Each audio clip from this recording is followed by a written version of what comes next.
Oh. All right. Okay, let's see. Is everything going? Looks like we're all doing good here. Let me just, let's see. All right. There we go. Hey. Hi, everybody. Hope I'm coming in clearly. We're still waiting for a few people to finally kind of jump in, but I'm happy to announce the beginning of Nerd Nite Kansai, number 19 now. Oh boy, we've been going through a lot of these, and I think it's now been a year that we are on doing this online too, I believe, right?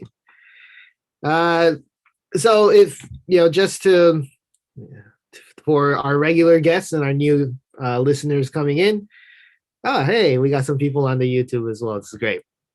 For the new people jumping in, Nerd Nite, it's just a casual event where we bring together nerdy people to listen to some even nerdier talks, and there's always drinks to be had, and we all get together and have a lot of fun time.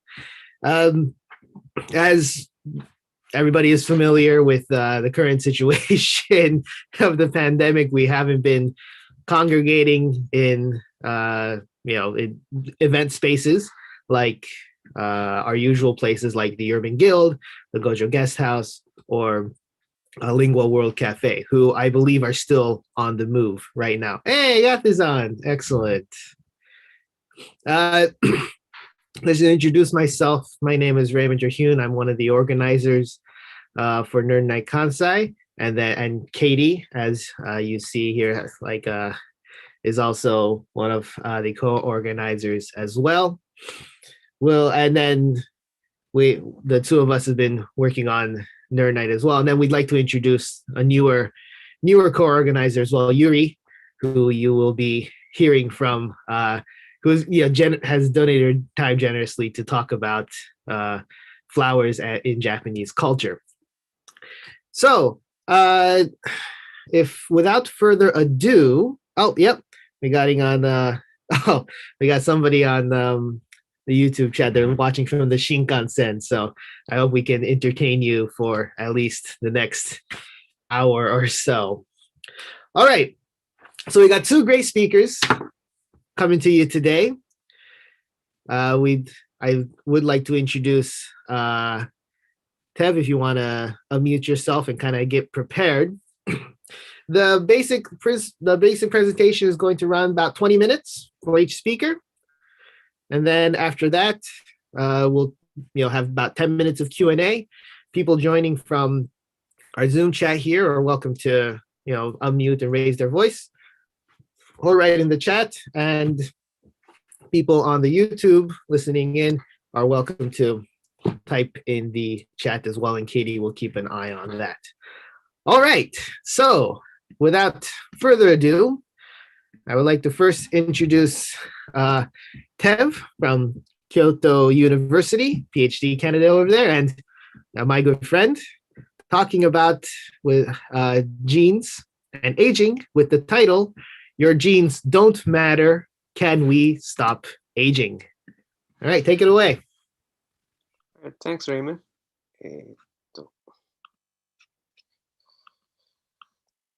All right, we can see it. Yep. Hi, everyone. Thanks for being here. My name is Dave, and I'm from Malaysia, a PhD candidate in Kyoto University, and I'm an epigeneticist. So before we go into epigenetics, I'm talking about epigenetics and aging and how your genes don't really matter. They do matter, but not that much. And before we go into epigenetics, let's talk about genetics. So what is genetics? Genetics is a code or a template that decides who you are and what you are, that you inherit from your parents. And they're all assembled in these packages called chromosomes. So here we have 46 chromosomes, or 23 pairs of chromosomes, and the humans have 23 pairs of chromosomes, and they're all condensed into packages. And we distinguish different organisms based on how many chromosomes they have. I'm sorry, different species. And humans, for example, have 23 pairs of chromosomes, and chimps have 24 pairs of chromosomes. And if you stretch out these chromosomes and align them in a straight line from a single cell, how long would that come about? We have humans at 6 feet, and then we have an anime character, Kujo Jotaro, at 6.5. And if you line up DNA from a single cell, it'll come up to about 2 meters, almost as tall as Jotaro. And let's say you take DNA material from all the cells in your body and line them up, the total length would come up to about 6.2 billion kilometers. And that's enough to make a round trip from Earth to the sun 21 times. That's a really, really long material. But imagine that 2 meters of DNA has to be condensed into a compact form to fit into a nucleus of a cell that's about just 10 micrometer in diameter. How does our cell do that? How did evolution manage to get this far? So I'm sure everyone's familiar with the structure of DNA, the ladder form, but what most people don't know is DNA doesn't really exist in this free state in nature. They're usually coiled around these structures called as histones. And histones sometimes represented it like a sphere. In this case, it looks like a disk. So in order to minimize the surface area, DNA is coiled around these structures and then looped into a big chromosome, a single chromosome. And humans have 23 pairs of these. That's how we fit into a cell. This structure was discovered back in 1970s by a scientist couple named Ada and Donald Olens. And they found out that this is a single strand of DNA. And within this DNA in the region, you can see like a bead-like structures. This is actually a real microscopic picture of DNA. And they famously quoted it being beads on a string, not to be confused with Dr. Dre's beads on a string. And this was a magnificent discovery because if chromosome is looped like this around a bead-like structure, not all regions of DNA is accessible for expression. Again, back to a picture of the chromosome. And one of the biggest hurdles we have pre-2000 is we didn't know what genes are or how many genes are there in humans. Because like I said, it's a template of that determines what we are, and we don't know how to read the template or book that has the instruction manual. So they launched the Human Genome Project in the 1990s. The goal was to uncover every gene that codes for the human genome. It took about 13 years from 1990 until 2003, and the results were shocking because scientists thought there would be hundreds and thousands of genes in the human genome. Unfortunately, we only have like 20,000 genes that are actually active, and that's just 1% of the genome. So when you saw the structure of the 23 pairs of chromosomes, only 1% in all of those combined actually codes for something. The rest, 99%, was taunted as a junk region because these are just random combination of ACTG genetic codes. But in recent studies, we are coming to understand that these junk regions are not really junk, and they might have like a bigger role in managing the 1% of the coding genes. So this 99% of the genes are somehow influencing the 1% of these genes. This is a material for another talk, but it's just a basic introduction on how we got to the decoding human genome and why it matters. So, like I said, the human genome exists like a string attached to a bead, and it's tightly strung around this bead-like structure. And I'm sure everyone knows here that genes has to be expressed to give their effect, but they're all hiding in this bead-like structure, so they're not readily accessible because not all genes in our body are being expressed at all times. Some are always off. So some responds to some kind of stimulus.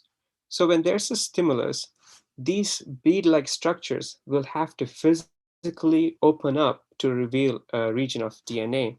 So here we have a stimulus, let's say just a random heat stress stimulus. What happens is the bead-like structure unravels to reveal the genes hidden within those strings. And you can imagine this like an actual electronic circuit. So here we have an off-state circuit. The bulb is off and the connection is severe. But when you connect the circuit, you actually have like the light bulb glowing. But the circuit is not going to connect itself on its own. You need some kind of stimulus from the outside to push the circuit on. But imagine this. What if there's an obstruction? What if there's a pesky hand blocking you from connecting the circuit? No matter how much you try, you're not going to turn the lights on.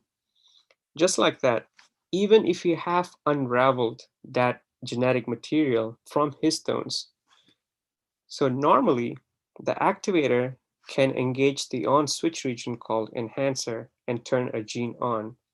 But even if you manage to unravel the histones, if the enhancer region is blocked by certain molecules, for example, here we have this thing called a methyl group. It's one carbon attached to three hydrogen. If that thing is bound to your enhancer region, no matter what kind of stimulus you give your cells, it's not going to activate those genes because the activator is not going to recognize the switching region. And this is epigenetics. So you possess a perfectly functioning gene A, but you are unable to express it because due to some reason, the expression is blocked by some kind of modification on the DNA. And what does all this have to do with aging? Aging is the most complicated and still a very mysterious thing to humans. And everyone has to age. It's the fundamental rule of life, except for one kind of jellyfish. And here, this is a very creepy 5 minutes time lapse animation that I recently discovered that shows a young girl transforming into an old lady in 5 minutes. And it's scary, creepy, and at the same time fascinating. And I recommend everyone to visit this site and watch it. And yeah, it's both a blessing and curse to age.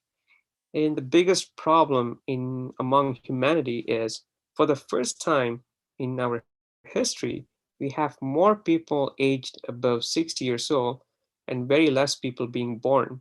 That means more people are going towards a very broken lifestyle. I'm calling broken lifestyle because aging or living at an elderly age doesn't necessarily mean that you're having a healthy lifestyle.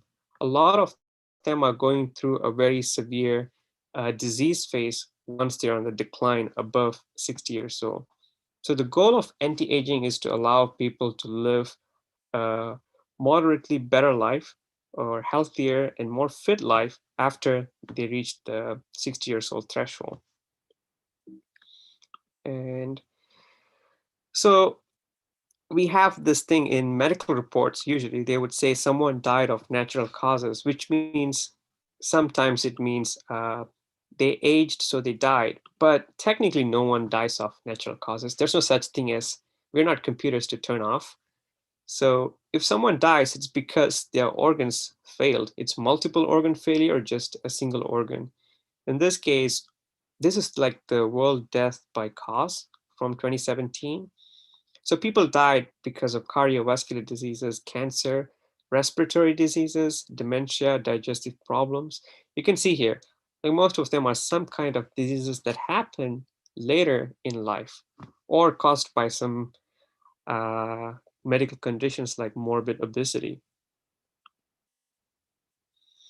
And epigenetics is not what you inherit mostly, it's what you expose yourself to. There are a few factors from environment that affects your epigenome on how your body behaves and expresses certain genes. One of them is stress, both psychological and physical stress, nutrition, consumption of toxins. Here it's not technically poison, but things like alcohol, tobacco, uh, prescription medicine, and etc. And behavior is a tricky one because it's still a growing field within epigenetics. Epigenetics is a really young field, and behavioral epigenetics is even younger field. So this is kind of like out there now. And like I say, stress, lack of sleep, bad diet, and consumption of or overconsumption of things like alcohol will lead to dysregulation of your epigenome. For example, look at this person here. This person is an unidentified person from UK, and he's a truck driver for 25 years. He's 50 years old when the picture was taken, and you can clearly see that his right side is more aged than his left side. That's because for 25 years, when he was driving his truck, his right side of the face was always facing the sun, and the left side was always facing the shade. So the sun exposed side looked more aged than the protected side. And this is one of the perfect examples for epigenetics on how environment causes you to age faster. And he is in a high risk of a cancer formation too, because this damage will eventually lead to some kind of skin cancer. They did another study a few years ago where they exposed a young person's hand and an old person's hand to sunlight. After a while, they found that high methylation, like I explained before, of genes associated with cancer in the young person's hand. This means when a young person goes under the sun, cancer associated genes are not activated. But when an old person gets exposed to the same sun, they have low methylation, means they are expressing high levels of cancer associated genes. So as you age, you're more prone to getting cancer, not because of your genetics, but because of how your genes are being expressed. And as you age, you go through genomic instability, mitochondrial malfunction, metabolic imbalance, chronic inflammation, accumulation of dead cells, and stem cell exhaustion. So, common myth or misunderstanding is adult humans or humans in general do not have stem cells. We do have stem cells, like a very small amount, like a negligible amount. But as you age, even that is depleted. But with some kind of epigenetic intervention, we can go through a rejuvenation process to somewhat modify our genome to a younger state. So here you see a very compact version of a DNA with the histones. But as you age, this structure becomes very loose and you start expressing random genes. You start expressing random genes and you start inhibiting the expression of other random genes. So this leads to cancer, obesity, and pretty much degeneration of health. And so this is the most taunted ideology in the scientific world. Many people didn't accept it in the past, but now it's pretty proven. Caloric restriction or starvation is one good way of extending your lifespan. We have shown this in worms, flies, even mice, where if you restrict calorie or put them in starvation, you could actually extend their lifespan.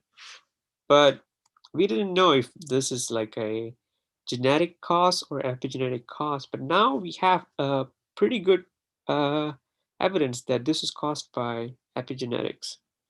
Like here, if you think of aging in terms of clock, doing caloric restriction actually methylates or deactivates aging related genes. And it actually acylates, meaning activates genes that are related to adult neurogenesis, regeneration of neurons, and antioxidant expression, which is very vital for anti-cancer properties. And both of these combined, they extend your lifespan, not only your lifespan, but also a healthier lifespan. So, could we cure aging? And if we could, should we cure aging? And what could possibly be the benefit? And so, like I said, it's not about living forever, that's impossible because living forever or immortality is not limited by biology. Immortality is limited by physics. Physically, no atoms can retain their shape forever. So immortality is out of the question. The idea here is to allow people to live a healthier lifespan at the end of their lifespan. One of the biggest problems with elderly people is they lose vision. And recently, this is actually a couple of months ago, scientists have shown that you could alter epigenetics to recover optic nerve regeneration so that old and aged mice can recover their vision. So you can see here on the top image, this is a damaged optic nerve. And at the bottom, the damaged optic nerve started to regrow. So the population that regrew the optic nerve to allow vision actually had their epigenetics reprogramming altered. As you can see here, the red spot here, this means a methylated region. When they're young, there are very few methylated region. When they get old, they have a lot of methylation. And the scientists expressed some other genes that modify this methylation that reverted the old mice to somewhat uh, express the unmethylated uh, part of the genome, just like the young mice. So what this did was, even without altering the DNA, automatically resulted in recovering the optic nerve that allowed the mice to see again. And this is promising since we don't have to directly genetically modify a human to make them better. We just have to alter the way the gene is expressed, and hopefully we can do it by some kind of drug in the future. That means you don't have to go through complicated uh, procedures. So I'm a huge fan of space colonization, and I think that's the direction that humans has to take. And there's a very good reason for that. So our population is increasing at an alarming rate, and there's no evidence that we're going to stop soon. Eventually, we will reach a plateau and start to decline, but that is a time when it's too late to save the species or the planet. A lot of argument I get with this is, why do we have to colonize a different planet and terraform it when we can just take care of our own planet Earth? So one of the reasons is phosphorus. Phosphorus is a chemical or a molecule that's very important for growth of plants. And without phosphorus, there are no vegetation on the planet. And the problem is we have depleted and are depleting the reserve phosphorus on our soil at an alarming rate. At this rate, we have about 100 years before we run out of phosphorus in the soil. After that, we're not going to get any vegetation. It doesn't matter if you're practicing veganism, it doesn't matter if you're practicing omnivorism or any kind of diet. If there's no vegetation, we're not going to be sustaining life on this planet. And the only way is to reduce number of humans. And you can't go all Thanos reducing half of the planet. So the other way is to deport humans willingly, of course, to go and colonize new worlds. And to do that, biggest problem is space radiation. Space is filled with radiation, and going there is actually a kind of a death sentence. But with epigenetics intervention, we could be able to sustain life even in space without landing on any rock or moon or planet. We could sustain life just in space stations. Or we could extend our lifespan long enough so that the spacefaring humans who migrate from Earth could, in their lifetime, reach a target planet or moon. This also allows for another topic called neoevolution. So humans, for the most part, are not following the natural selection law first introduced by Darwin, because we're not in sync with our nature at all. We're taking a different route towards our evolution. And my prediction is eventually we are reaching a singularity of half machine, half human. We are already there. Like we're constantly relying on electronics, things that are not carbon based, things that are not biology based. And it's just a matter of time until we integrate this into our own system. So this is a buffer zone between a biological humans, Homo sapiens, and Homo whatever that comes after that. So yeah, we're in exciting times, and I'm really looking forward to the future. Unfortunately, I might not be there to see the future. It's frustrating, but we have to deal with it. But I would like to lay foundation to this topic of aging and lifespan extension so that humans can continue living in the future. I think I went pretty fast there. Thank you. Thanks, Dave. Actually, you went 2 minutes over. Oh, really? Yeah. Oh, wow. It was good. I didn't want to stop you because of our doom and gloom of not enough phosphorus. And I talked too much in the last slide because I thought I'm like slow. All right. All right. So, no, but we still have plenty of time for Q&A. Go ahead and stop sharing your screen so we can get like everybody on here. Oh, sure. Thank you very much. It's exciting stuff. We will, let's see. Here we go. I'd like to open the floor for questions for everybody here. And Dave, your screen is still being shared. So wait, you want me to unshare it? Yeah, so we can get the grid out. In case there's people on the chat who want to ask questions, because we do have at least between me and Agath, we got a couple of bio people here as well. Okay. And then anybody on the YouTube chat, please type in your questions, and Katie will read them out for you. I think Matt has a question that he would like to ask. All right. He'll let you get to put. Good. Question. All right. Matt. Can you hear me? Yep. Cool. I was wondering if, like you mentioned that we can't, like immortality is basically unreachable because all atoms will change or decay over time. But say, for example, and tell me if I'm wrong, our body is constantly changing with atoms. Like I read somewhere that every 7 years, every cell in our body is a completely different process, for example. So if that were the case and we're replacing our bodies with cells all the time, if we keep those cells in good condition, technically, wouldn't we be able to recycle those cells over time?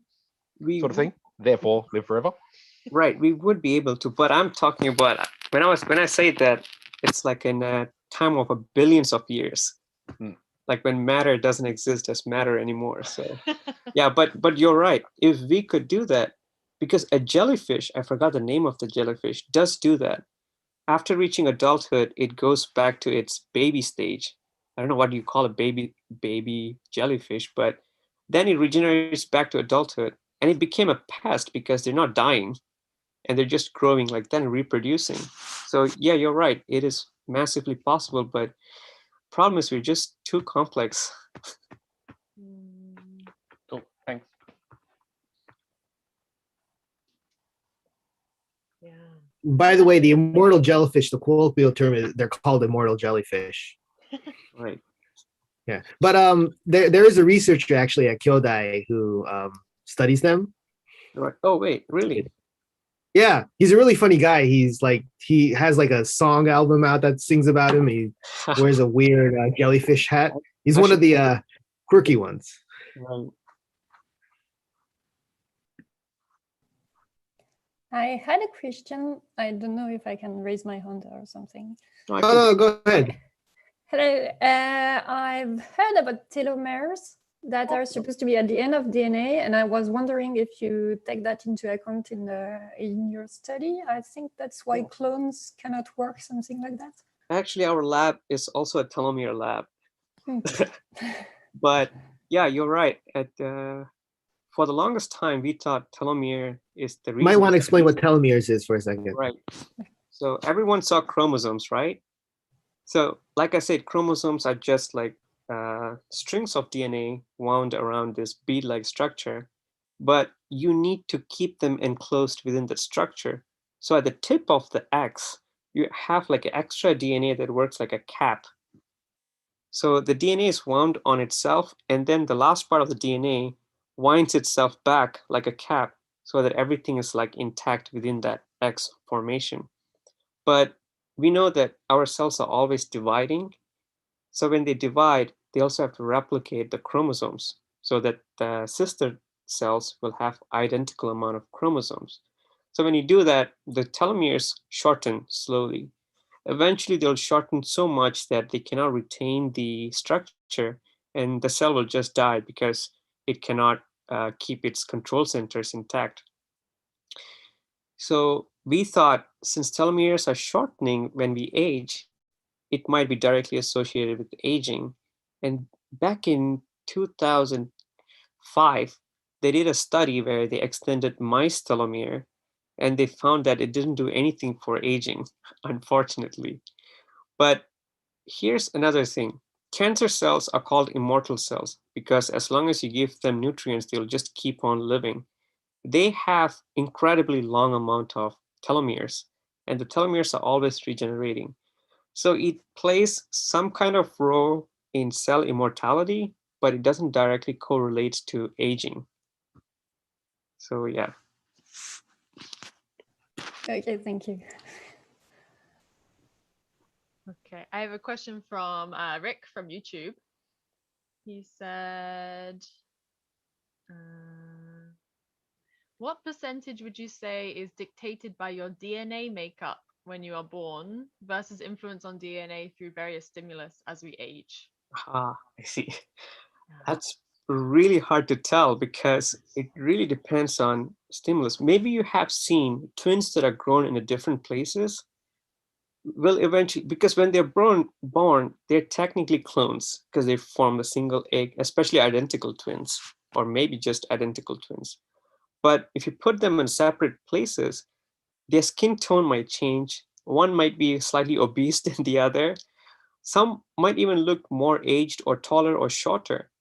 So one fine example is height of a person. A person might be short, but not because of dwarfism, but because he's not getting enough nutrition. So it's really hard to pinpoint the, what do I call that? The percentage, because it really depends on what kind of environment you're living in. And that's the tricky part of epigenome because there's no way of quantifying it. Yeah, that's so interesting. I didn't know that kind of environmental factors had anything to do with genetics. Right, right. Yeah. So that's why it's a very young field. Like we're just slowly realizing Yeah. that genes have very little to do. Space and Earth as well. So it changes your genome. It doesn't. Okay, if you It doesn't. It just I need changes. to research. So for example, skin color is the most amazing example of this. So we all have different skin color, and that's because of a mutation. Like our ancestors developed different mutation that allowed them to have different skin color and eye color. And usually people in the equator have darker skin tones, like my ancestors, compared to the ones at the northern hemisphere.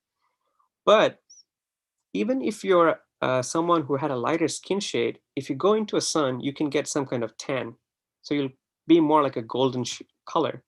But some people can't do that.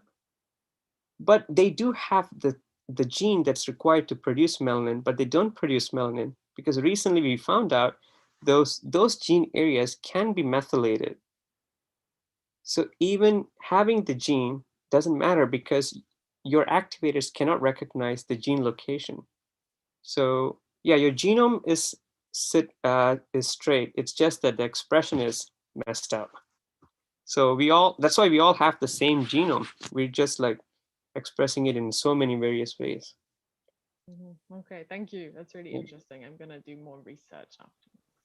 Can I ask one thing? Sure. Yeah, it's really interesting story, and personally, I was curious about if lotions like sun skin and like those, like medical things, so also too, working or is not working. Well, they work because like what do you call it? The sunscreen works as an artificial barrier.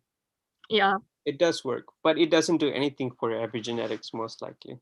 Like Japanese people are really crazy about like putting sun screen everywhere, right? Is it working really? I thought, yeah, because if it's like a genetically, you know, like claimed, then Right. So they need. So some people need the artificial lotion, yeah. so that the SPF can protect them from UV rays. Okay, thank you. Right. All right. Well, yeah. Well, with that, I think that was a good way um, to call things off. Yes. Another round of applause. Another round of digital applause to Dave. A really interesting talk. If you have any more questions to him, we might type it in the chat or type it in the YouTube chat. We'll send him over to him. Maybe during the break time, he can keep answering. Is there any? If anybody has any glaring questions, is there a good place to reach you, Dave? Unless going to the going to your lab up at BioStudies. Right. You can ask me in Twitter. So. Cool. Handle? I will actually, if people can, I'll tag you on the Nerd Nite Kansai handle. So if you, for people who want to reach him on Twitter, then just go to our Twitter and he'll be on there.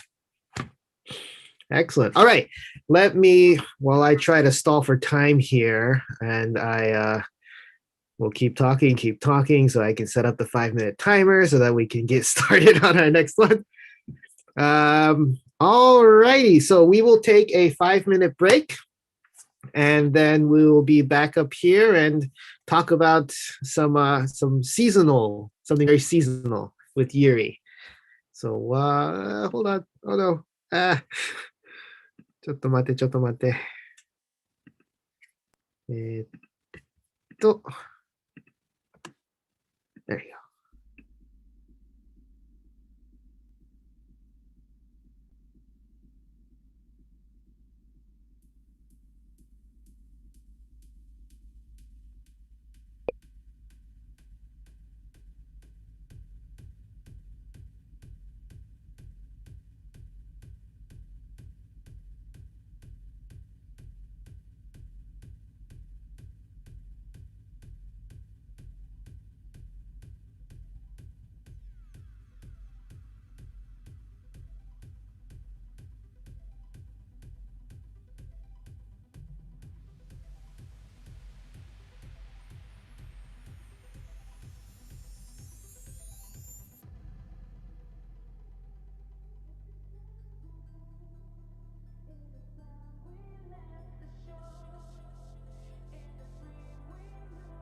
Hey, all right.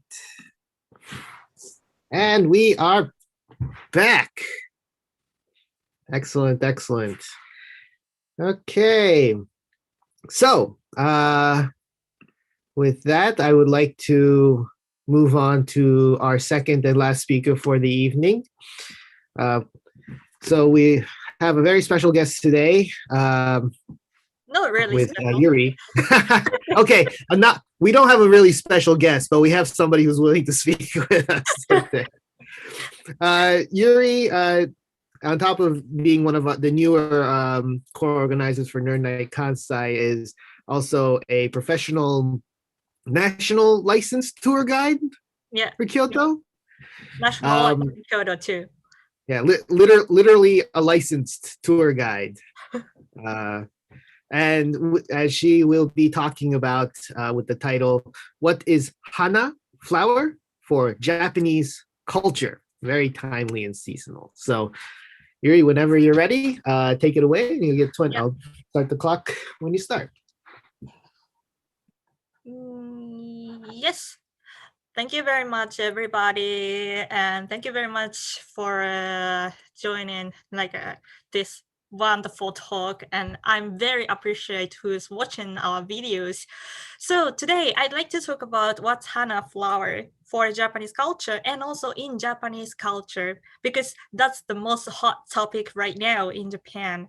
In spring, many people come to Japan. I mean, without the COVID situation, I had a lot of job. Unfortunately, because of the situation, I don't have any job right now. That's the saddest thing. But if they come to Japan in spring, they definitely say, "Hey, Yuri, when can I see cherry blossom?" And unfortunately, I need to say, I'm really sorry. Right now in March, or in the beginning of March or the end of February, you cannot see cherry blossom because it's too early. Then they are very disappointed and they say, anyway, I want to see that. And that's a natural thing. Of course, I cannot say, you cannot see that. Then those things, two pictures, are what they expect to see. One is a beautiful pink cherry blossom and one is willow cherry blossom. That's actually in the end of March. Then what's in February? Still, Japanese people really enjoy to watch plum trees. And then if you say plum, that's more auspicious flowers for us.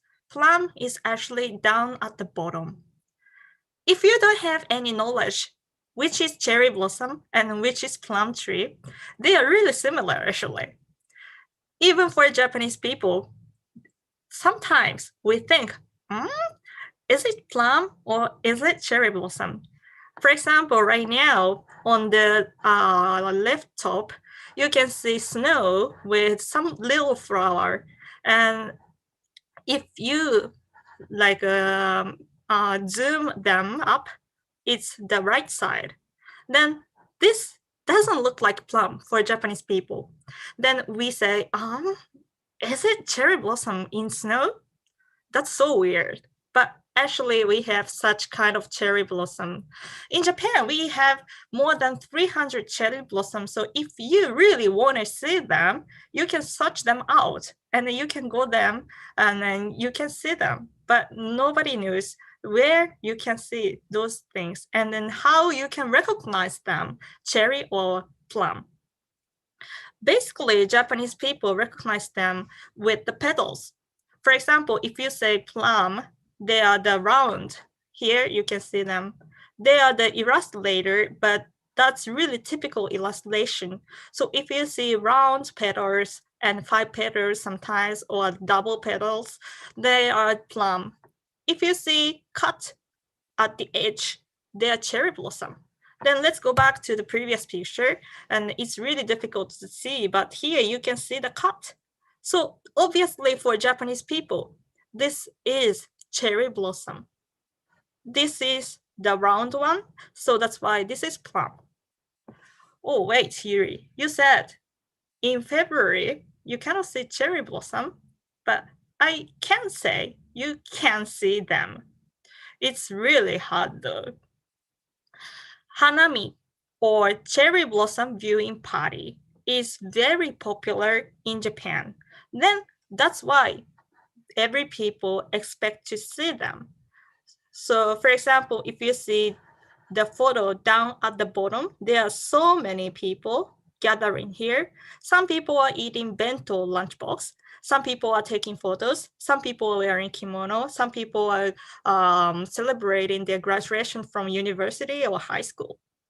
Those are the season for Japanese people because cherry blossom mainly blooms at the end of February. April, March.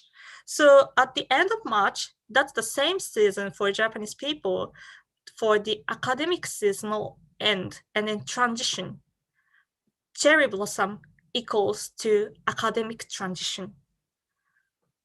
Now, if you say hanami, cherry blossom viewing party, that's the translation for English to Japanese to English dictionary. Then hanami, hana, that means cherry blossom, right? But for ancient Japanese people, hana doesn't mean cherry blossom at all. I before said plum was auspicious one more for Japanese people because plum blooms a little bit earlier than cherry blossom. That means plum is the earliest flower in the cold weather, blooming beautifully. That's the influence from China. Chinese people very much valued plum tree, so that's why Japanese people mimic them. Japanese culture is very much influenced by Chinese culture. So at around 7th century, 8th century, 9th century, Japanese people thought plum is flower. So if you look at Japanese literature and if you see the word hana, flower, that doesn't mean cherry blossom, that means plum. But if you see the documents from 11th century, 12th century, like that, then if you see hana, these two words, that changes to cherry blossoms. Isn't it really complicated? Then what's hana exactly for Japanese people? Hana for Japanese people, that's really, really difficult question because we always changes the meaning. You know, plum tree and cherry blossoms are always in spring, basically. Some blooms, like I said, with the snow, but basically they are just in spring. Then when it comes to summer, autumn, winter, we enjoy different plants. Then we start to say they are also hana too. For example, thinking about ikebana. Ikebana is a Japanese traditional arts too, and still working it. People are working it, and then you use a small branch and also beautiful flower, and then you see the total shape of it, and then you enjoy the little small world. Then ikebana. Here you can see the word hana too, but the hana doesn't mean cherry blossom or plum tree at all. Or I can say also, the person has flower. That's quite unique idiom in Japanese culture. あの人は花がある. That person has flower. Then here, flower doesn't mean, of course, cherry blossom or plum tree. Here, hana means something beautiful. So for Japanese people, hana exactly doesn't mean anything. What is the topic of it? Yuri didn't want to say hana doesn't mean anything important in Japanese culture. Opposite. For Japanese people, hana doesn't mean anything. That's why it's really important. Again, I'd like to say, hana is not important. What kind of flower is hana? It's not important. That's why for Japanese people, hana is important.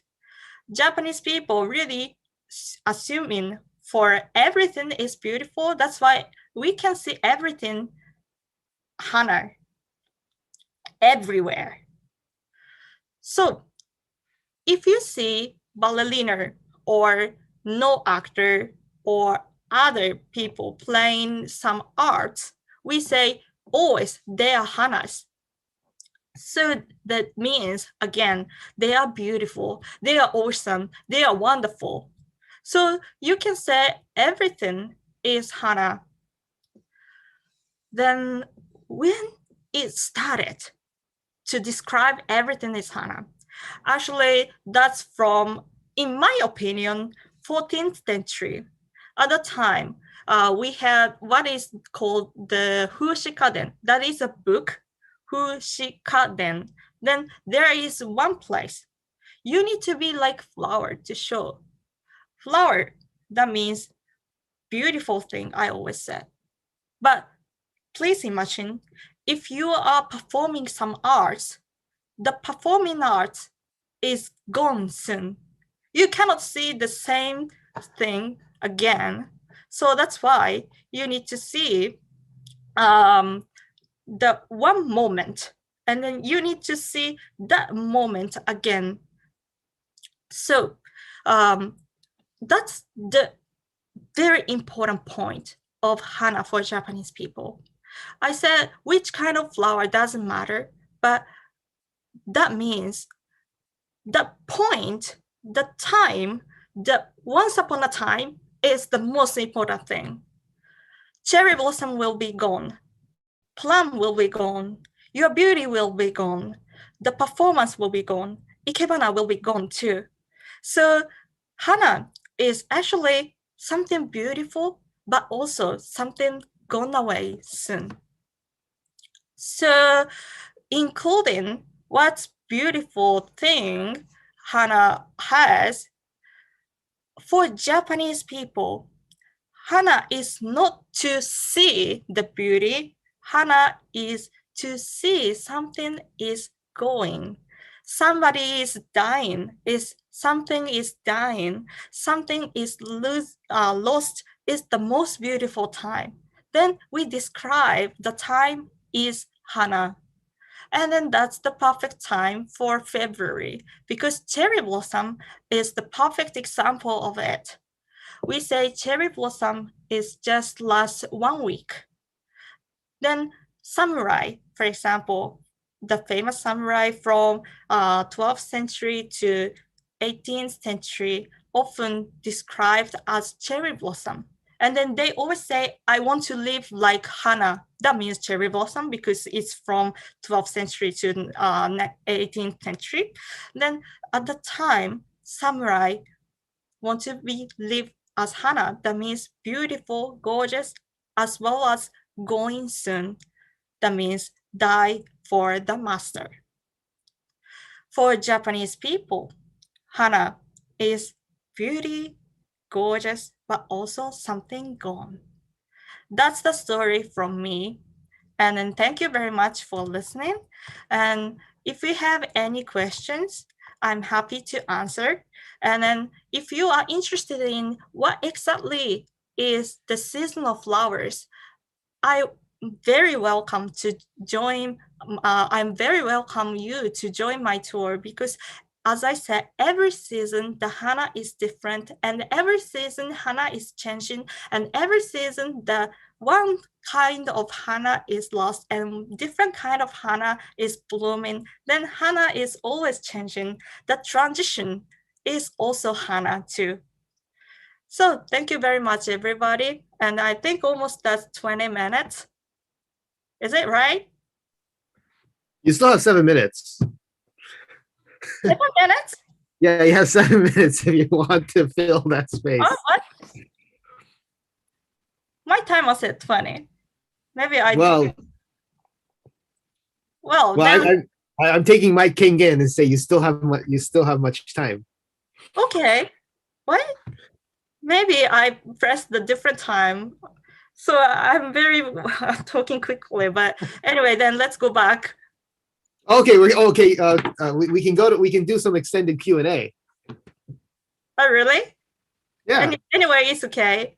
I like the Fushikaden place because I saw the watch and I was really Well, okay. Well, for Toriaizu, thank you very much. Everybody give a Sorry for round the of applause. time watching. It's all right. The 20 minutes is only a suggestion. All right. So please like unshare your screen. Pachi pachi pachi pachi. Thank you. No, Thank I'm you very really much. sorry. Thank you, Yuri. Yeah, 20 minutes. I don't know. Raymond, I don't know, yours but as my well. thing, my Oh my gosh. oh, that's oh no. Is it ghost? Well, Oh no.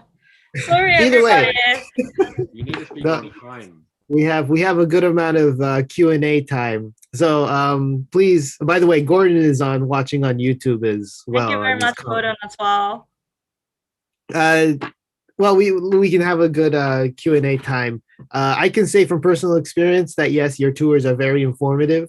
They're that you get to learn actually quite a bit of the of something new every time. Well, I've only been once, but you get to learn something new. So it's a personal recommendation from me as well. Thank you very much. Yeah. So yeah. Any questions that anybody has? The floor is open. We'll do a little. We have a bit of time to do that.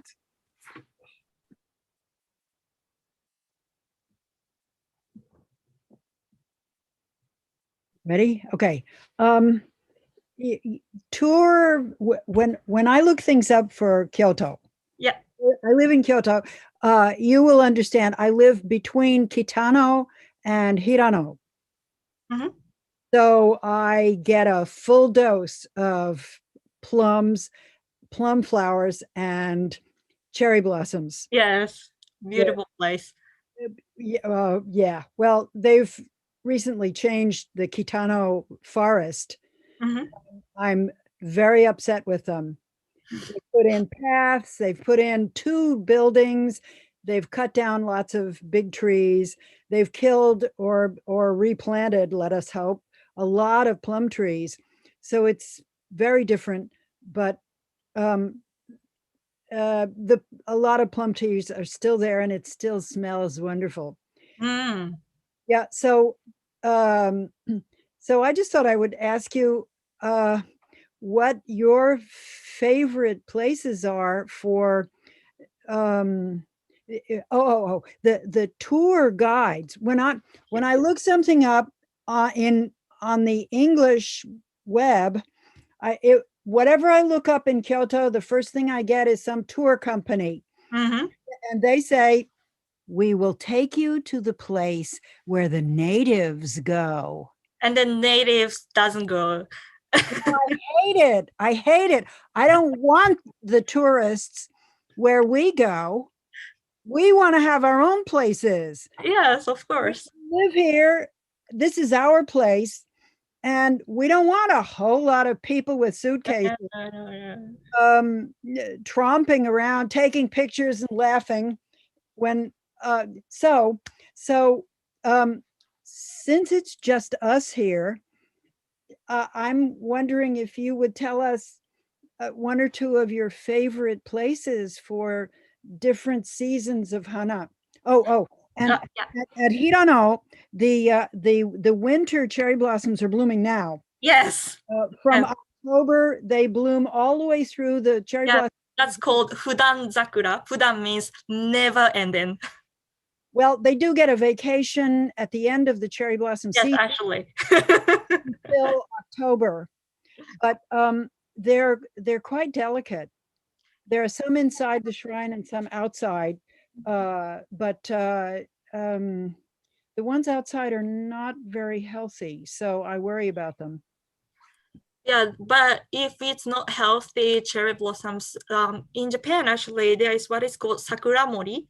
Sakura mori. Sakura means cherry blossom, and then mori means a protector. Mori means not forest, protector, sakura protector. And then those people are taking care of cherry blossoms, weaker cherry blossoms. And the cherry blossoms, of course, if you let them alone, if the weaker one, I mean, they will be soon dying. But if Sakura Mori take care of them, then that's also recovered, or sometimes they need to cut, but they replant it with the younger plants, and then they bloom again. So anyway, those measures are taken in Japan. But let's go back to your question, where is my favorite places? Actually, to be honest, I also like to go to where people go, like Jonangu. Do you know Jonangu down at the bottom? That's really wonderful. I know that's really crowded, but if you know the history of it, I understand why so many people gather there, especially Kyoto locals. I don't like the it's not proper to say outsider, but sometimes like a big bus or like a tour company comes, but local people come there. I really, really understand, because that's such a historical place, and that's so important place too. And Kitano Tenmangu too, many bus and taxi comes, but thinking about the history, that's really important to visit in the plum season too.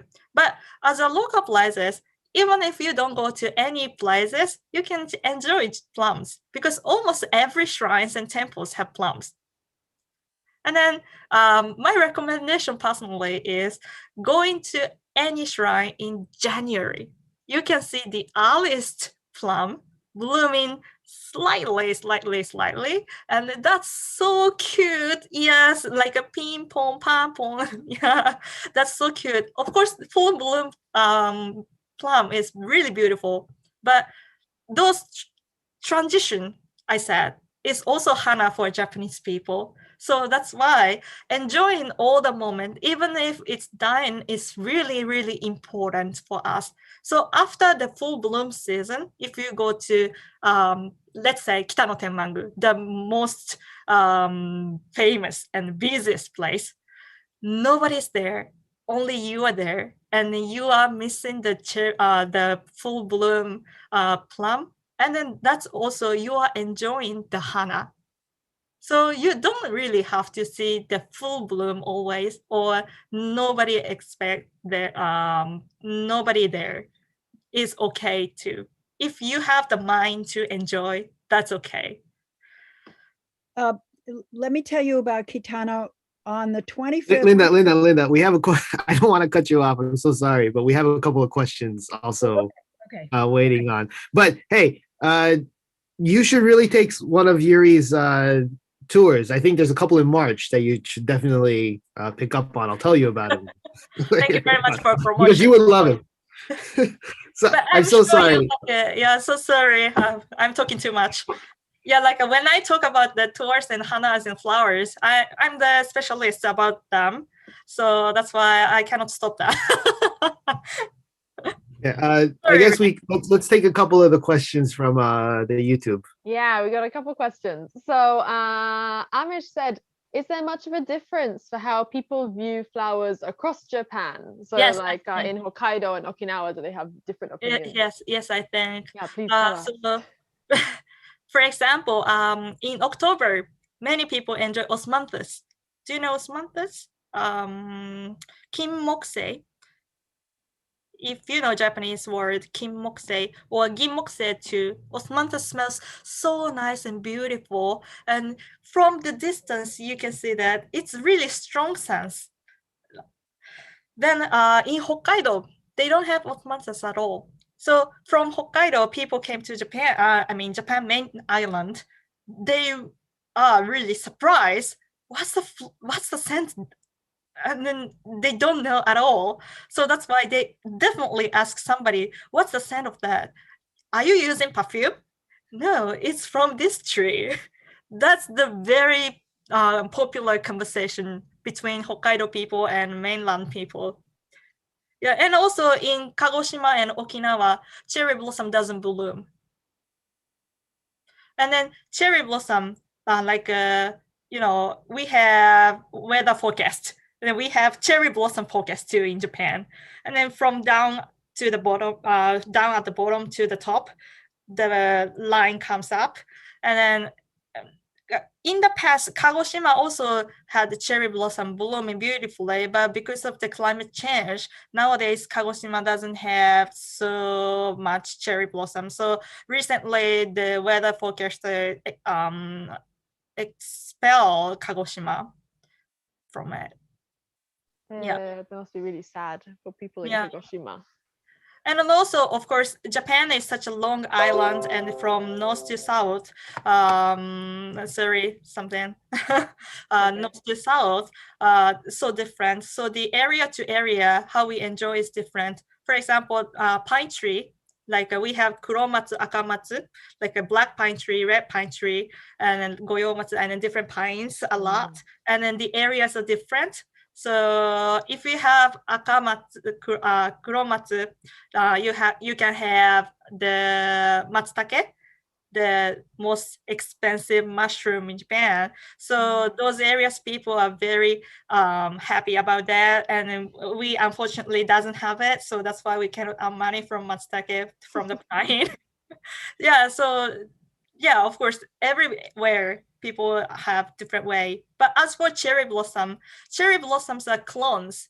I mean, not every cherry blossom, but the most beautiful and most famous cherry blossom, what is called Somei Yoshino, where it's also in St. Petersburg and New York too, is the clone. So they bloom in the same condition at once. That's why everybody enjoy in the same way. At the same time. Yeah. Yeah, it's really interesting. Good. Okay, and then we had a couple of questions from Gordon as well on YouTube. So first of all, he asked, do you offer tours of the Kyoto Botanic Garden? I need to think about it. Yeah. Okay. And then he just asked now, is it popular in Japan to use Japanese flowers like osmanthus in perfume and things like that? Recently, among young ladies, osmanthus is popular, and I actually have it here too. It's a present. Yeah. I don't know what it is. But that's really also a funny story. That's also used for toilets too. So sometimes like a toilet freshener. Yeah, toilet freshener too, and also like a not just freshener. Some people put them in the toilet too. So it smells in the toilet. So if you use osmanthus perfume, sometimes people say, You smell like a toilet. Okay, that's really nice. Thank you very much, Yuri. Hi, Linda. The Kimokse only blooms for a few days. Yes. Each plant, so there may be different plants. Different plants and different plants. Over time, but one plant only really smells for like 2 days. Yeah. So many different flowers and so beautiful too. Yeah. If you go to my blog, Tabi no Mushi blog, you can see the photos of osmanthus. Sorry for promotion, but anyway, you can see them. You cannot smell them though.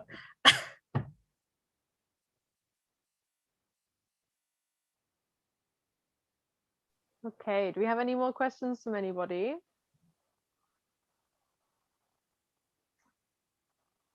If not, I guess we'll wrap up. Oh. I have a question. Go ahead. Us the blog again. A blog? Yeah. Tabi no Mushi. Linda, I just sent you an email for the link on the link of her website. Okay. But still, if you can tell us your blog and your podcast as well, right, Yuri? You have a podcast? Yeah. If you tell us, I can post it in the YouTube chat if anyone's interested. If you Google Tabi no Mushi, there's also podcast page, and also if you Google Apple Podcasts or like a Google Podcast with the word Tabi no Mushi too. Tabi no Mushi. Tabi no Mushi. Awesome. Sorry for promotion. I'm not. No. I'm not intending to do that. But anyway, yeah. But if you live in Kyoto, I really suggest you to come to my tour because I'm not just talking about flowers, but also history, and you will enjoy from a different point of view. Well, yeah, it's true. We're not usually kin to promote other people's businesses, but this is actually a pretty interesting education. Yeah, This is a nerdy tour done by a nerdy person. Yeah. So when is like the next one? Do you have something in March? I'm doing again the Arashiyama walk with the flower. like a more like exact talks of today's ones.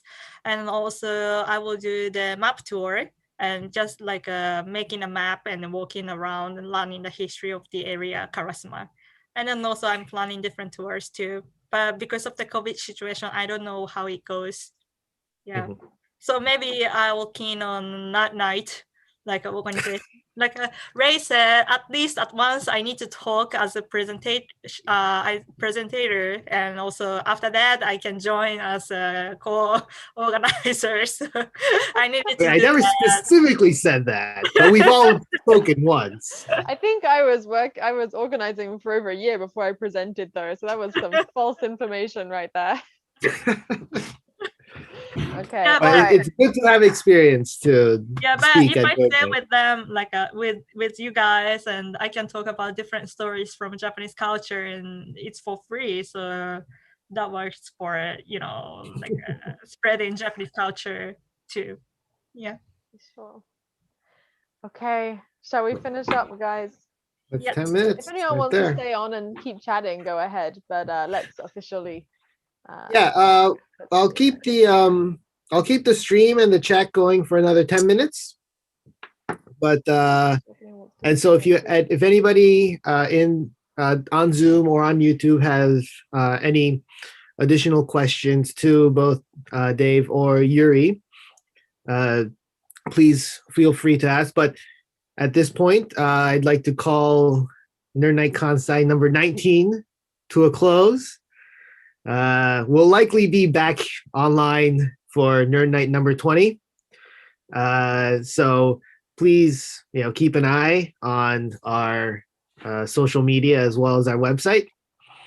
And hopefully we can see you back here, and then eventually when we all get the vaccine stabs to be together in person. Katie, do you want to add anything onto that? Yeah, just thank you everyone for coming today. It's a tough time. Everyone's busy. Everyone's doing different stuff. So yeah, it was really nice to have a nice time and learn some things. Thank you so much to the two speakers. It was really nice, interesting talks today. So yeah, thank you very much. And yeah, always send us a message, email us if you want to get involved, if you know anyone that might want to speak, if you have any ideas about anything, come have a chat with us.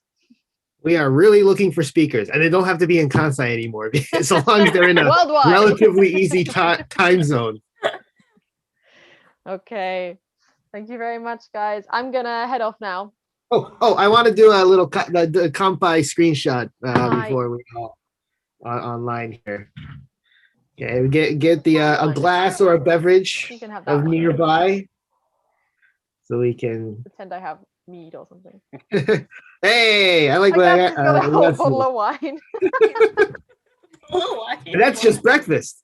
All right, everybody, Kampai. Bye. Okay, hold on. Exactly, Oh, no. 11 a.m. Hey, all right, just taking a bunch of screenshots. Thank you. Yes. I really enjoyed Tips one. Yeah. Oh, it's a chocobo one. Yes. Yeah, because I was wondering which sunscreen should I use. Kawaii. Okay, all right. I'm gonna head off. Bye, everyone. All right, bye, Katie. Thank you. Oh, wait, hold on. Let me just set the timer for 10 minutes. Okay. I don't know, Dave. Do you use sunscreen? No. I use an umbrella. Now, like Japanese medical stores have lots of sunscreen for ladies. Mhm. And yesterday I saw, not yesterday, day before yesterday, because it was 25th, right? 25th February. That's like a you can have points, like 10 times points if you buy sunscreen there. So that's why lots of ladies are lining up without the social distance. And then I was wondering if the sunscreen works or not for Asian or the carrying. So that's why it was really interesting. It literally makes a layer on top. Yeah. I understand a lot.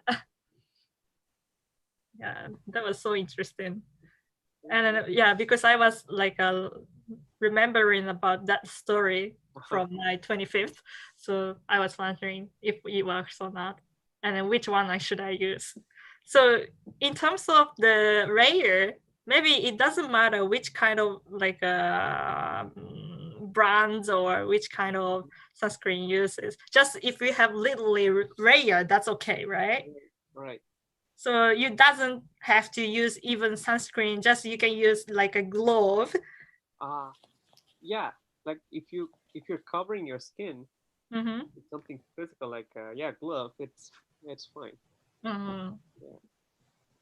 Well, maybe I can. But I think that. the problem is in summer people like the sun. Yeah. They want to get themselves covered. So yeah, that's true. So, Especially in Japanese summer, it's really terrible, hot and humid. So I suffer in summer. yeah. Yeah, I'm from a tropical country and I can't take summer. I love winter though. I hate summer, either winter. Oh really? I like really autumn. Yeah, I enjoy a lot. So my actually favorite flowers are all in autumn flowers. Yeah, I'm new to seasonal flowers, so I learned a lot because I'm Yeah. from Asia, Mm. so it's just spring all the time. Yes, uh-huh. Yeah. Oh, terrible. It doesn't rain a lot though. It rains a lot during the December and January. Mm. Every other time it rains like, and it doesn't rain long. Our rain lasts like 5 minutes, 10 minutes, not like 2 days like Japan. Yeah. What country are you from? Malaysia. Malaysia. Yeah. Oh, I hear the food there is the best in the world. Oh. Maybe, yeah, because we have a lot of fusion food. Ah, Yeah. The best of everything in a single plate. yeah, I'm from New York City. Oh, good to see you. Just a I'm trip. from Osaka. And I hate I'm sorry, I didn't catch that. I hate winter. Yeah, a lot of people I see hate winter. Yep. Too cold. I had enough snow in my childhood to last a whole lifetime. Mm. Right. I want to add that Agathe is probably calling in from France today. Oh, Yeah, I am actually, but it's beginning of spring, so I'm happy also. Are you still under lockdown? What's happening over there? Yeah, we have a curfew at 6 p.m. and they're speaking about going back to lockdown next week. So not very nice situation. But I will try to enjoy the first days of spring before that.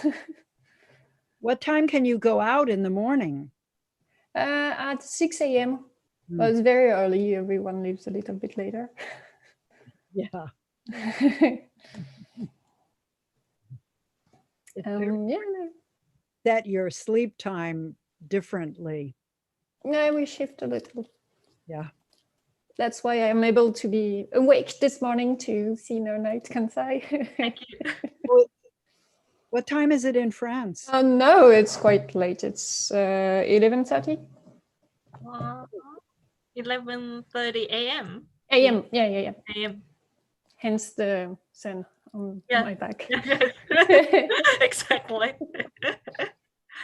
Wow. But so far the flowers are not bloomed, not yet. We had snow last week.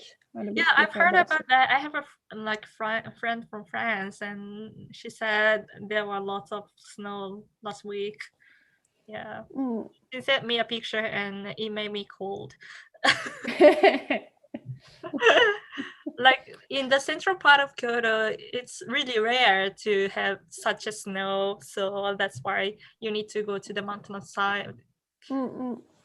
Yeah, if you go there, it's quite normal, but not in the very central. Or just go like north of Kitaoji and there'll be a plenty of snow. And of course, the city goes way up into the mountains. Yeah. So you're still in the city where there's snow on the ground. You can tell which cars are coming from the north because they have snow on top of it. Yes. Yeah. I hope your lockdown, I hope that by the time the spring comes, that your lockdown is finished. Yeah, it's maybe better if they lock us down like now and let us go out when the weather will be warmer. Yeah. Yeah.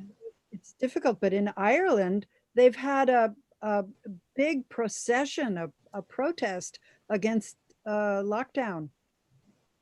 Really? No masks. No mask. So they're Well, Americans. French people are known to be very grumpy, so we are like, we say a lot of things against the situation, against the governments, but most of people follow the rules anyway. Like saying this is stupid, but they do follow the rules. Are you in the north? Yeah, actually, I'm in Nancy, which is northeast of France. Ah, oh. Well, it was a first for me. I didn't know this area before also. I just got here after Japan. Did you find like a postdoc research position? I'm a lecturer actually now Ooh. in a pharmaceutical company, but still not a permanent position. So because spring is coming back again, the search for permanent position is coming back again. So maybe this day and age, at our permanent position at our age, it's a difficult thing for especially researchers. Yeah. I think worldwide. Yeah, I'm going back to uni from next spring. I mean, not next spring, this spring already. Yeah, for a master course. So yeah, but it's online, like a master course. So not the, the same thing as the normal master in degree, but yeah, researching and researcher's way is such a difficult way. I understand. What will you be studying about? Actually, my major is Russian language and Russian, yeah, language and wow. literature. Really? So not English or Japanese at all. So comparative literature is my basic major, yeah, and then Russian is my specialist. Wow. And Did you went to Russia? Yeah, in winter. Whoa, very courageous. Some people will consider that a punishment. But I liked Russian winter. I hate Japanese winter though. Yeah, maybe that's because the experience was so different from, original my winter. So that's why I really liked, and I'm really impressed by the beauty of the snow. But it was really cold, of course. Well, Russia, probably like my friend's place in Norway, everything is designed for cold weather. Yeah. So inside it's very nice. Yeah. Japanese winter is really terrible inside too. So you need to use hand heaters everywhere and carrying everything and too cold. You need to use kotatsu. Yeah. And the houses are built up, maybe not anymore, but the houses seem to be designed for Malaysia with lots of spaces between. So I've had someone from Hokkaido and someone from Norway complain about the cold in Kyoto. Yes. Yeah, sometimes it's a joke, but everybody says Kyoto is the coldest place everywhere around the world. Yes. And I think it is really true because not ready for the coldness. And then from the past, as a historically, Japanese houses are made for summer. Mm-hmm. Yeah, recently summer is too hot, so it's not so nice. But from the past, how to make houses, like books also tells you ready to be for a summer. So that's why for winter, we are not caring about that. Just in winter, you need to wear a lot. of layers. That's crazy. What- I think meters. It's really crazy, I think. But when it comes to Kyoto, it's not just the people that are cold. Uh-huh. Oh, Raymond. Nice. That. Okay. Well, God, I should not have said that statement because we are back coming about 10 minutes and we're ending it here. It's okay. I'm gonna edit this out when we upload everything anyway. Yes. But But it's online forever. Oh no. Okay. Well, thank you very much, everybody, still joining us on YouTube and here on Zoom. We hope to see you again in Nerd Night number 20. Hopefully, sometime in the next couple of months. We just need to find find the right time and the people. And please, if you are interested in speaking or you know of anybody who's interested in speaking, please contact us through any of our social medias or at Kansai at nerdnite.com. And then we'll if not, we'll just have to call upon our past speakers to regale us again. All right, so at this point I will end our